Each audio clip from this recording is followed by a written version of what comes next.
The name is Professor Ozias Ncube from the Graduate School of Business Leadership, SBL at UNISA. The responsibilities currently, he's the acting program manager for the postgraduate diploma. He's a former area head for management systems. He's also the senior lecturer in SCM. Has more than 20 years experience in SCM, dealing with optimizing performance, supply chain risk management, project management, and currently supervising MBA, MBL, and DBL. And I had to ask, what is DBL? It's the doctorate in business leadership when it comes to research in supply chain management. I'm sure you can see the wealth of experience and knowledge and everything else that is here. Kubaba Ncube.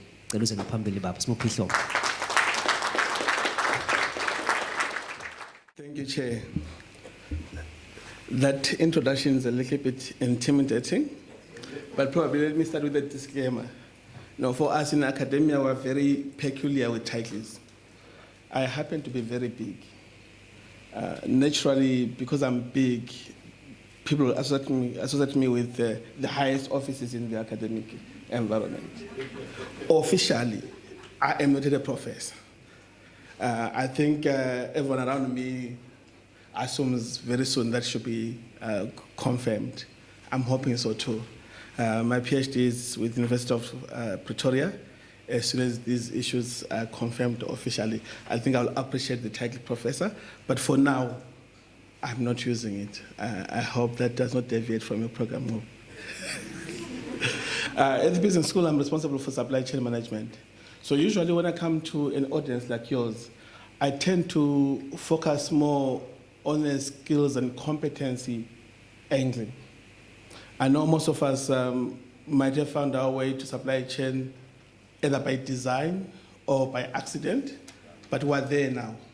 And because we're there, there is a lot of expectations around how we conduct ourselves, how we ensure that the function performs and enables the executive to achieve their own objectives, either for the municipality or for the department or for any organization in regard. To do that today, I thought probably let me use these kind of high-level indicators. I need to remind us why we are in supply chain and what is expected of us in supply chain. So I'll do a brief introduction in there. I'll probably go back to the framework that Treasury has put in place to sort of guide us in executing our due diligence or our responsibilities, and what then entails from us from a practice point of view. I will then look at the kind of issues that are sort of affecting us more from a distance, from my side, from a distance, observing yourselves, executing your duties and being subjected to some kind of public scrutiny and the perception that you are either not performing very well or implicitly corrupt, and what we need to do to change that kind of perception. I will also speak a little bit around how we should interact with our own internal stakeholders, because those are our internal clients anyway. And without building a good relationship with them, we either set ourselves up to fail or we set themselves to fail as far as their service delivery mandate is concerned. I'll look into that. And then I'll come to the big elephant in the room.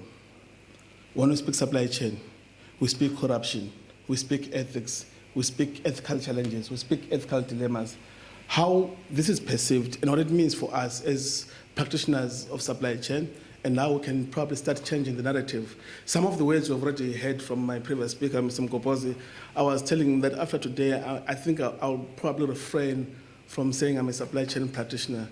Some of the things that you was mentioning there that were seemingly implicit in making sure that we don't comply are quite harrowing, and the amounts involved are quite scary. And then lastly, I'll try and touch on ourselves in terms of career pathing. What needs to happen for us to keep ourselves abreast of the developments, both in the profession, in the function, and the expectation from society. Most of my students at the MBA level say, this is too simplistic, Ncube. Surely we know this. But even though we know that our purpose is to make sure that we capacitate our internal clients to be able to execute their own mandates as far as service delivery is concerned, how do we do that? How do we do that? And just touching back to the previous speaker from an AG's finding perspective, it just zooms into the second bullet there that I've put in red. That the systems and the processes that we use, are they credible enough? Do they create that belief in those that we're servicing and those that are watching over us from an oversight point of view or from an interest point of view, that the manner in which we acquire goods and services to enable our internal clients to meet their service delivery mandates, is it credible? Is it reliable? Is it ethical? Unfortunately, in the organizations, in the municipalities, in government departments, no other function is at responsibility except ourselves. That's why it is critical that we define those processes. We define the standard operating procedures so that we create credibility and acceptance of the outcome of those processes. So that's for me, that's the most critical aspect that looks at us or imposed on us as supply chain functionaries. We spoke about the third bullet in black, the second bullet in black there, that speaks about effectiveness and efficiency. Already we have this constraint of resources, financial resources in particular, but the needs facing supply chain are increasing astronomical. How do we create those efficiencies? How do we use less but still achieve more? That's what we're looking for, and I'll talk to that in detail later on. But unfortunately, out of all functions, this is the most regulated function. Ms. Ncube has already indicated that primarily we have to comply.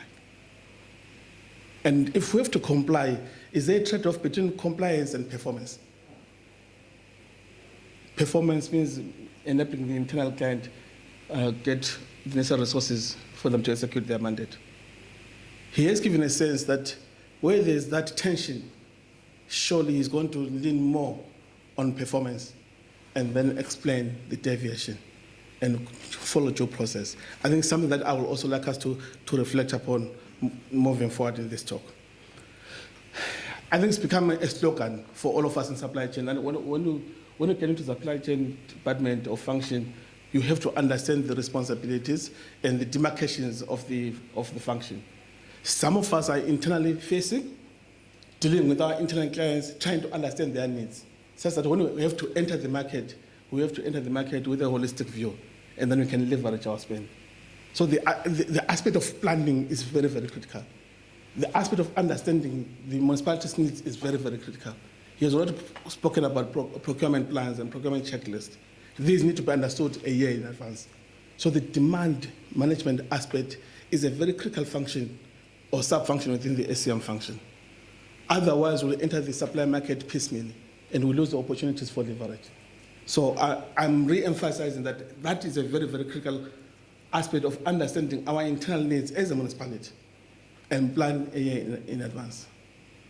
And therefore, when we say emergencies should really be emergencies, not the lack of, or the lack of understanding our needs or the lack of demand planning. The acquisition itself is a process, and that's where the accountability and the compliance comes in. Do we understand how we procure? Do we understand how we enter the market, the supply market? Do we understand the dynamics of that market? And then the last part is really managing the movement and storage, the consumption, and the afterlife. Our chair really said, I'm in supply chain by extent because I'm more of an asset person. So some of the things that we look for from them is how do we optimize utilization of our asset, and then how do we dispose them after life? So it's clear from a responsibility point of view. We have a needs perspective, we have a supply interface issue, then we have a management from a movement and storage and consumption, and then an afterlife responsibility. But more critically, on one side, we have a systems issue, and we are going to talk about the technology aspect. On the other side, we've got a policies and procedures issue. These two, they're supposed to be complementary, but more often they end up being constraints. Because if the policies and processes that we have in place are not enabled by the systems that we've put in place, it creates a paralysis in our day-to-day responsibilities in terms of acquisition and supporting our internal clients. But ultimately, it's a service delivery issue, meaning that if we're not able to support our internal clients, there is service delivery implications, and those have got consequences, and that's the risk that we're talking about. So we should not lose sight of that aspect. So from that point of view, it then is very, very clear that we need to move away from a functional focus where we think about supplying. We need to think about what is the value that as a function supply chain adds to the municipality. We acknowledge that there's a financial resource issue, budgetary constraints. So most of the responsibilities then is to focus on those cost of acquisitions and even total cost of ownership from the assets or from the services themselves. How do we lead cost containment strategies? It's something that I'll talk to in the next few slides. For me, then it says that our responsibility as supply chain practitioners are moving away from purely operational and tactical to being extremely strategic.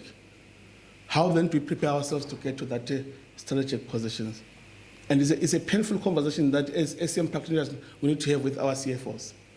Because CFOs is about making sure that you stay in your lane, but supply chain is making sure that you satisfy your internal client. And that's a tension already. I always say it's a conflicting objective.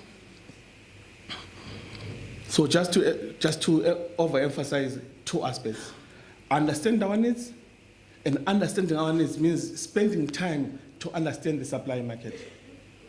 Currently, none of us in the SCM space probably are concerned about what is happening in the supply market, because we know that our technical guys will come and tell us what is it that they need and where should we get these elements. So as a function, as a profession, we only look at one aspect of our responsibility, which is the custodian of the acquisition process, but not really care much about the dynamics of the supply market that we interact with. We have to start shifting minds and shifting mentalities. Some of us have to start thinking about the categories of the things that we are acquiring and trying to group them and understand the dynamics that are happening in there. Unfortunately, from a transformation perspective, whether we like it or not, we're being forced. There's a localization issue now. There's an SME development issue now. We cannot feign ignorance when we're supposed to be supporting our local small enterprises. You cannot feign ignorance when we're supposed to be seen to be in support of enterprise and supply developmental efforts. So we need to invest on understanding the markets, especially the supply markets. The community one, yes, we are at a distance from it because we've got an interface already with our internal client, which is facing the community. But it doesn't kill to be aware of the downstream issues also. Then you can actually provide a 360 view to your internal client to understand how they can deal with their own challenges of servicing the community. But I always look at that as an added responsibility. The first one is understanding where do we get these things, and how do we utilize transformational agenda, transformational policies to be able to make sure that while the quest for the acquisition of products and services remains in the forefront, the secondary objective of stimulating economic activity remains also enforced.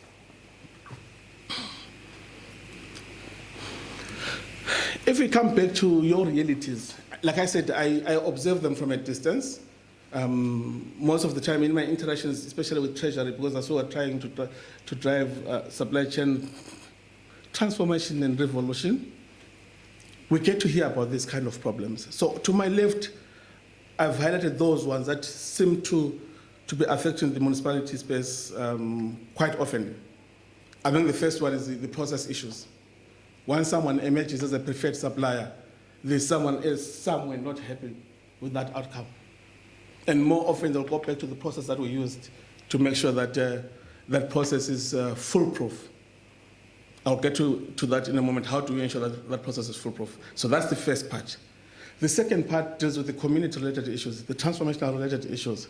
If you are going to deliver a service at a particular location as a municipality, and when that delivery starts occurring, the immediate realization is that the service provider is alien to the environment.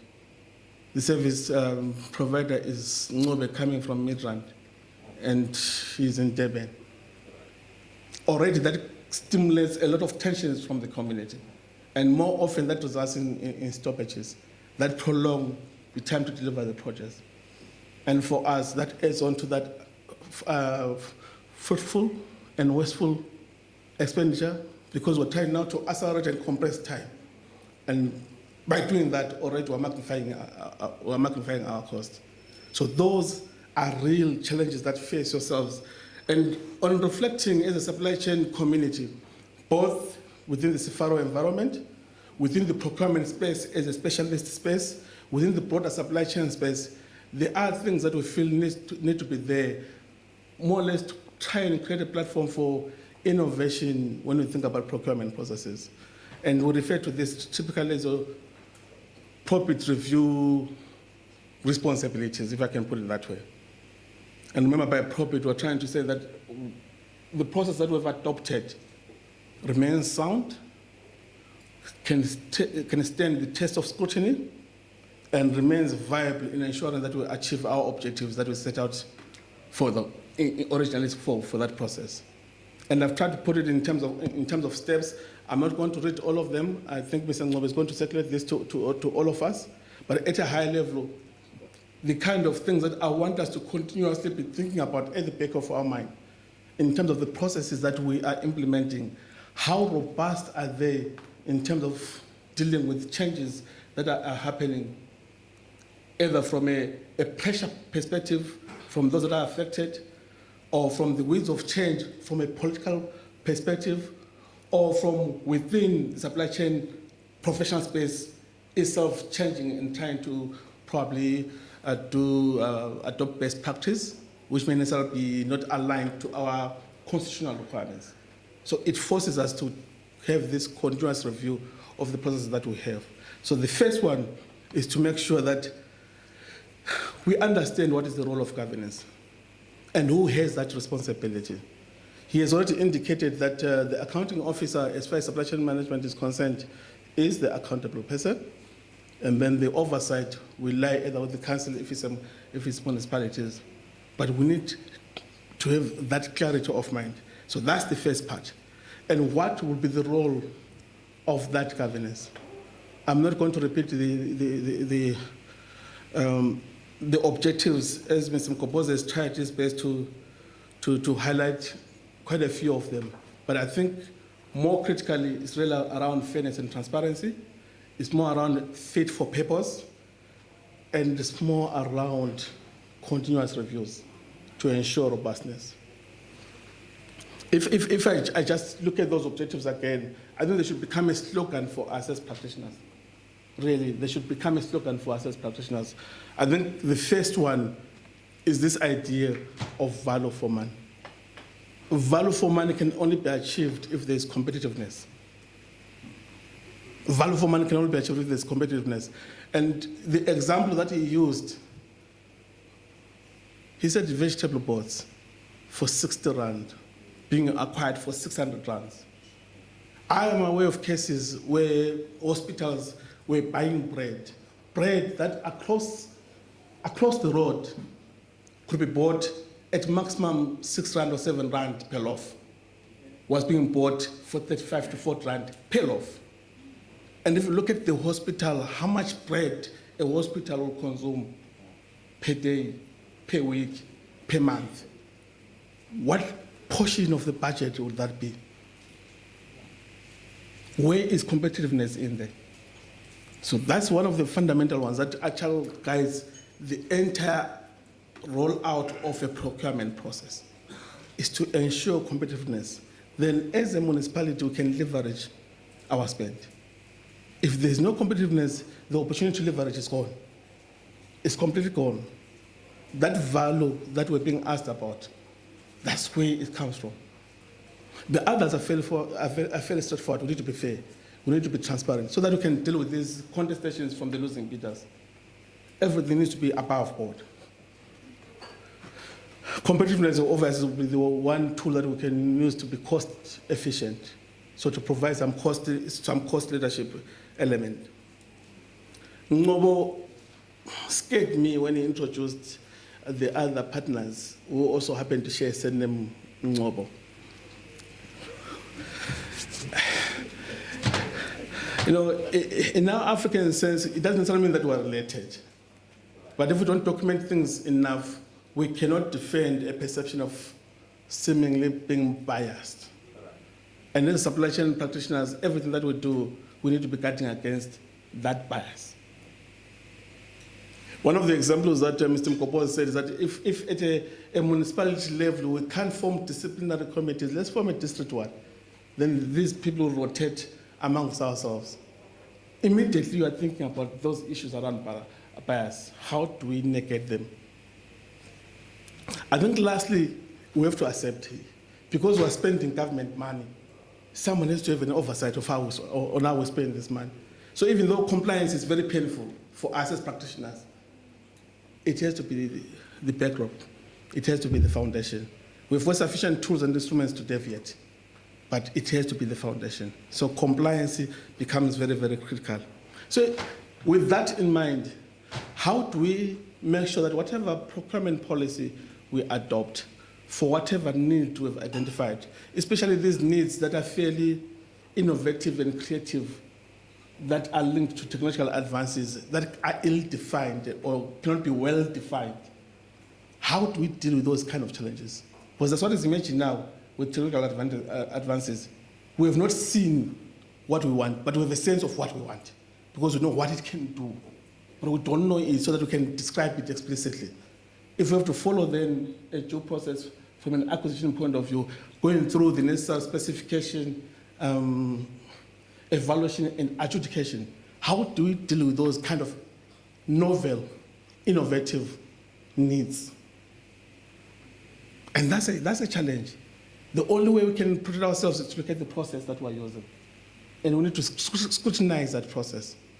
And the stages are many and varied. I've just chosen a few here that I think, as your takeaways, can then form the foundation of how you self-assess yourself. I think the first part is really, how do we get to understand what our needs are and the scoping of these documents, either as standard document or any other scope of work document. That is very, very, very critical. In the process of compiling criteria, we inform that criteria. Does the criteria get to be informed by a particular client or supplier, or is it generic enough to create competitiveness? We need to ask those difficult questions. Unfortunately, for some of our responsibilities as an oversight, after this process has been completed, we really find that supply chain has been complicit in allowing technical to detect the criteria, and therefore ensuring that there's only one potential supplier who can emerge from that robust engagement. And that's an embarrassment for supply chain as a custodian of the process. That's a huge embarrassment. The third element is really, how do we get it out there to the supply market? We've had instances where some of the suppliers get to know about the advertisement before it's even out. Before it's even out, they already know. By the time it comes out with a very strict timeline, some have been preparing for this way in advance. And it comes from us as supply chain officials. Towards the end, I will name and share a few things that we seem to be responsible for. Okay, I've just indicated a few more steps that are fairly standard. I think most of us, we should be aware of it now. The issues around briefing, having to make sure that we don't give out contracts to non-existent organizations which don't even have premises, and extrapolate the issue of the entrepreneur, because they themselves then go and find somebody else at the back end. We need to do our due diligence. So for me, going back to our previous speaker, it is clear that supply chain is the foundation for clean audits. But if that house is not in order, we should forget about clean audits. If that function is not responsible enough and brave enough to execute its mandate, we can forget about clean audits. And that's really a shame, because our responsibility, our mandate creates huge opportunities, first and foremost for service delivery, but over and above that for economic transformation. And if we negate that, I think we are failing the nation. I've always said that I look at the supply chain responsibility as really threefold. While we have a service delivery need and therefore a need for financial prudence, we cannot forget the other pillars. As government, be it national, local, and municipality, wherever there is a transaction, there has to be a spillover to society from a developmental point of view. Either it's an SMME, or either it's a localization issue. So we are addressing a social need. We are addressing a social need. Obviously, of late, we've been pushing the green elements, so there is an environmental concern also. But for me, the one that needs magnification is the societal one. Our responsibility is twofold: service the internal client and promote and stimulate economic development. We cannot forget that. We cannot neglect that. But how are we seen? How are we seen by society? How are we seen by Treasury that has delegated their responsibility to us at municipality level? All the superlatives that describe us are quite embarrassing. I'm just going to touch on a few. They're quite embarrassing. The first one is there's no desire to comply. You've already heard about the systems and delegations that are in place in most of our entities. They are archaic, they are outdated, and because it's us, supply chain practitioners, we wanted it to be that way, so that there are loopholes that we can get around. But if we force and drive this, who does acquisition? Is it supply chain?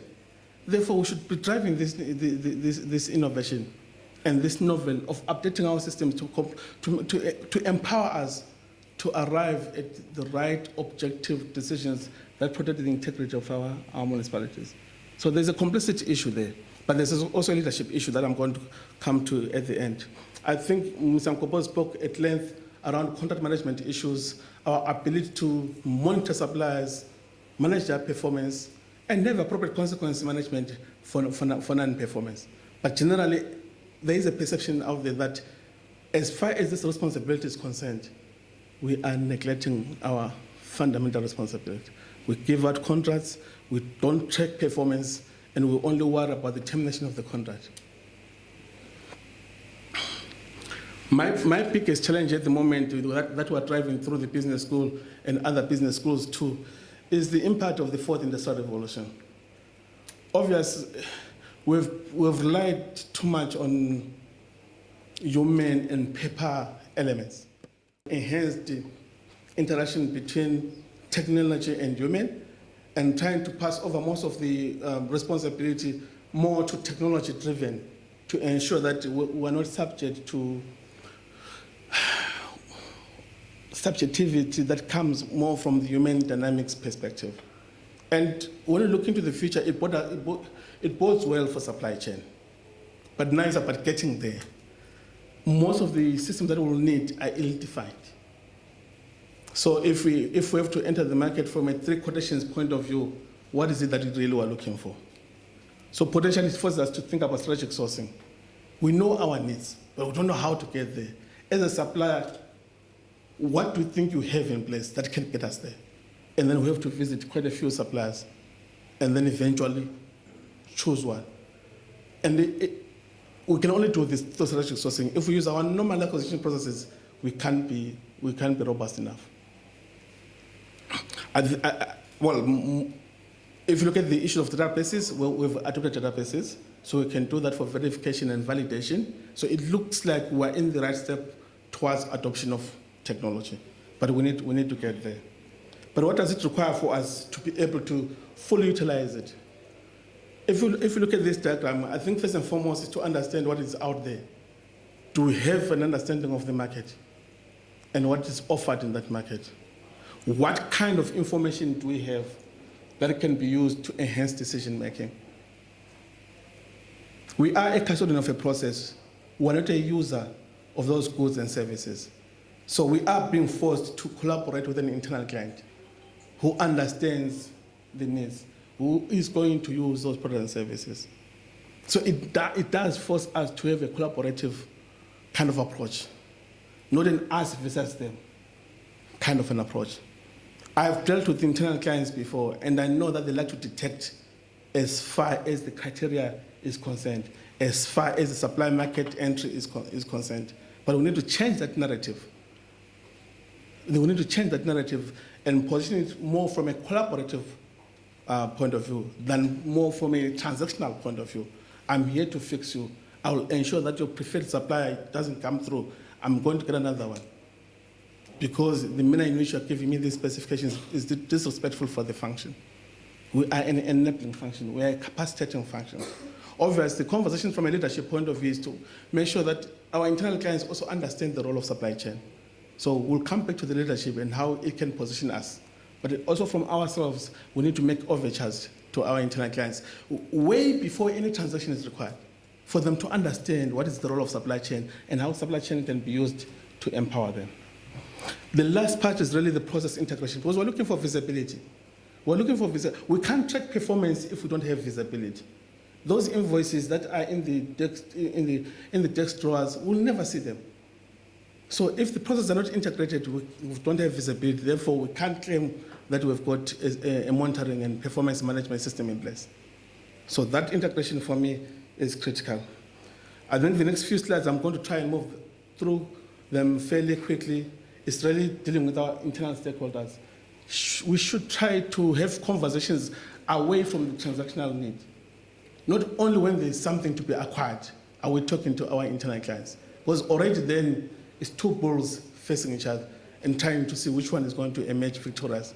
We should have these as ongoing conversations. Even if they're monthly meetings or bi-monthly meetings, they should happen so that we understand each other and understand how we can complement each other's efforts. I'm going to skip a few because they're really process driven, so that I can come into the ones that I feel I need a little bit of time on. I said before that over and above our mandate of supporting our internal clients, there's a social and economic development aspect from a responsibility point of view of supply chain. And the most obvious ones is the issue of crime in society, the perception of corruption. There's fraud, bribery, but I like to zoom in more on corruption, the ethical element, and the compliance part. As a supply chain practitioner, I don't like to be associated with the term corruption. And I don't believe that as supply chain practitioners we are corrupt. I think at times we are less informed, we are less empowered, we are not capable enough to, or we're not competent enough to use the instruments that are at our disposal to arrive at objective decisions. Mr. Ncube was at pains to give us some of the sections that we can easily utilize to make sure that we deal with the supply chain issue. But in society, this is prevailing, and by extension, it's getting to us in supply chain. And how is it manifesting itself in supply chain? The issue of leadership already has been magnified.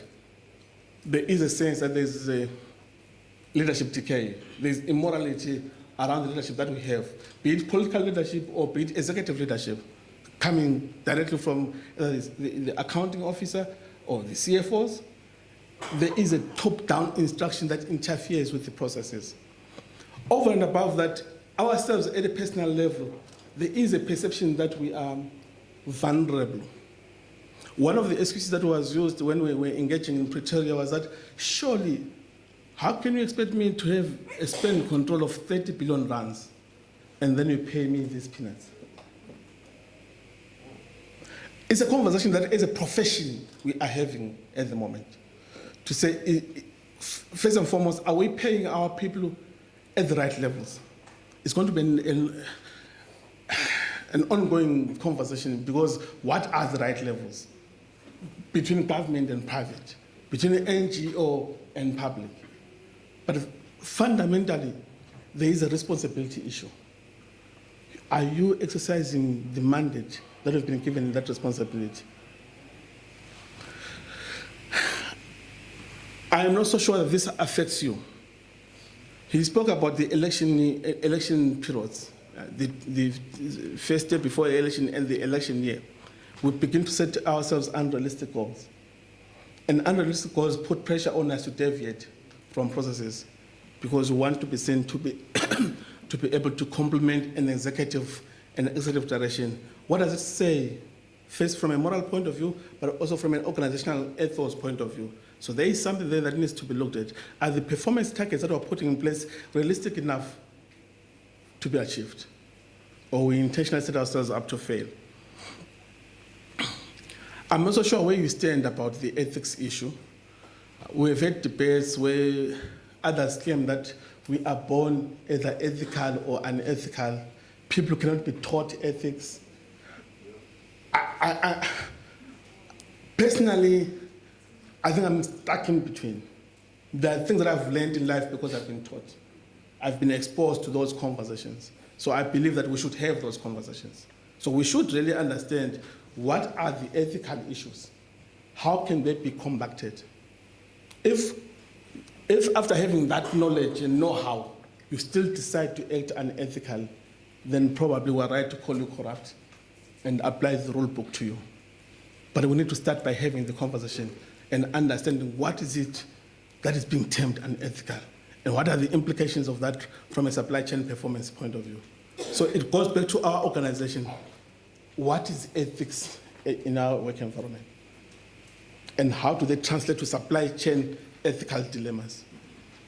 And that is, as indicated before, like a fish, we do not want to rot from the top. So it has to come from the top, come down to the organization. We promise that the slides will be shared. So please, if I'm moving too fast, just bear with me. 2 weeks ago, I hosted a public lecture at the business school. It was really around supply chain ethics issues, both ethics and governance, and what are the implications for the supply chain performance and for the profession at large. Some of the things that came out that really seemed to touch people in a very sore way was that there is a desire out there to be ethical. But unfortunately, once you appear to be ethical, there are consequences for you. I've just brought you a few examples here. One, where we get a whistleblower, but because of our archaic system, the identity of the whistleblower gets to be identified easily, and that dealt with in society. So there's serious consequences there. That's the first part. The second part is that one of our own who has acted unethical decides to use the whistleblower route so that they get protection. Because by becoming a whistleblower, there cannot be consequence management on me. I'm the one who has blown the whistle. As supply chain practitioners, to handle those kind of two dimensions, that actually became a huge debate and a huge topic. I'm not so sure at the municipality level, from your own municipalities, you have a whistleblower policy in place, and is it robust enough to protect the integrity of the whistleblowers? And is it also robust enough to make sure that people don't hide under whistleblowing after committing supply chain unethical practices? I think the second one, we've already spoken about it, where the policy says get 3 quotations and choose the cheapest. And you know that the cheapest is 100% to 200% above market price. But your internal client says there's an immediate need. How do you balance? How to balance those two as a supply chain practitioner? And then the last part is the naming and shaming. Surely, if when you go through your audit process, either through the AG's office or through DTI or through Treasury or any other data place that is out there, and one of your suppliers says that, yes, there was a non-performance in the past or unethical practices in the past. However, I've atoned for that. I've paid my fine. What do we do as supply chain practitioners? Do we allow them to come through? Does paying a fine imply that there will be no improper practices in future and ethical behaviors in future? How do we handle these? And most of our suppliers say they will claim ignorance, and then paying off the fine is say, okay, I'm taking accountability, but really I was ignorant. Therefore, I don't deserve double punishment.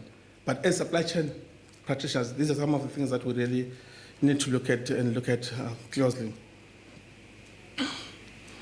I had quite a few things that I wanted to talk about, but probably since my time seems to be running, what are the implications for us now that I'm speaking about these kind of challenges, both from an implementation of procurement process, especially in this innovative space?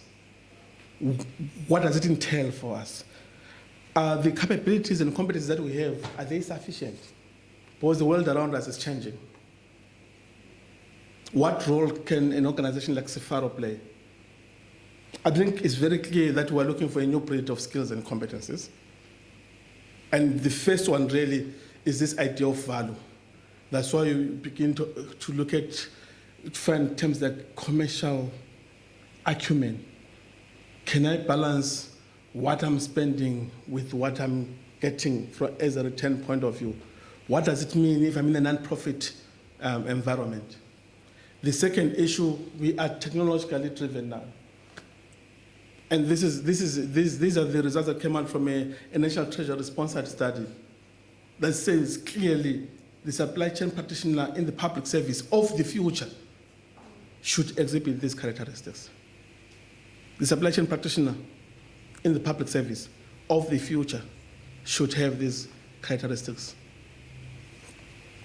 The debate between supply and value, I think we've dealt with it quite extensively. I think for me, the big one is the last one. How do we source? How do we source? Currently, if we're sourcing well-defined products, it's easy. But we're moving to an area that is technology-driven. We're trying to come up with a criteria that is very explicit in a fluid space is a challenge. We're beginning to talk strategic sourcing in the public service. We're beginning to even talk about conversations around supplier relations. How do we manage those? Previously, just mentioning supplier relations already raised red flags. That's collusion. How can you have a relationship with the supplier? But our future needs are changing. They're forcing us to have those difficult conversations with the supply space. And how are we going to have them? Well, I come from an education environment, and obviously for us it's very clear that we'll run out of business if you guys don't have a desire to upskill. So we hope that all the education institutions that are here present, you will avail yourselves to them and participate in these professional development opportunities that are there. And Cefaro also have its own professional development pathway that has to make sure that we keep abreast with these changing needs that we see in our own spaces.